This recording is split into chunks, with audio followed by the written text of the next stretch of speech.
Because the Pi system is dealing with your real-time data, it's important to know what parameters you need to pass to the system so it understands which time you find relevant.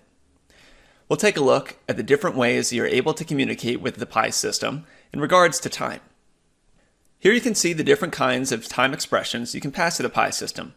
They include fixed times, reference times, time offsets, and a combination.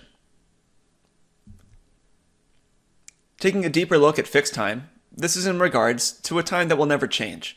So if you need to make an incident report about something that happened at a specific time and place, you'll want to use a fixed time with the Pi system.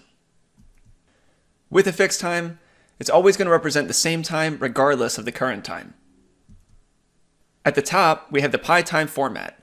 All Pi system tools are going to interpret it correctly regardless of the computer regional settings. This is important because depending on where you are in the world, the time written at the bottom could be interpreted in different ways, either as month-day or day-month.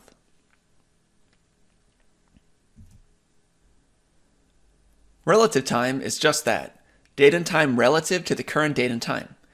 You might want to use this when you want to use a dynamic or reusable report. For example, star indicates the time that it is now, minus 15m, where m stands for minutes. So this would mean 15 minutes ago. Let's take a look at combining reference times and time offsets. We have our common abbreviations and their meanings. This may be obvious, but it's important to note that you absolutely need to include units for your time offset to work properly. The first rule with PiTime is to only use a single offset. Some of our client tools will take several offsets. However, as a best practice, you should limit it to just one. If you want to pass in a fractional time, only do this for hours, minutes, and seconds. Doing a fractional amount for a day is not advised. And now we can see a rule for the default behavior of PiTime. Let's take a look at an example so this makes sense to you. Here we have a timestamp in PiTime format. The system is always going to understand that this is in reference to the 15th of June of the year 2016 at 4:35 and 45 seconds p.m. But what happens if we drop off p.m.? The Pi system is now going to assume that this started at a.m. and is in the morning. Again, if we drop off seconds, we can assume 0 seconds. Going further, we assume that this happened at midnight on the day that we specify. If we drop off the year, we'll assume it's the current year. And if we drop off the month, we'll assume it's the 15th day of the current month.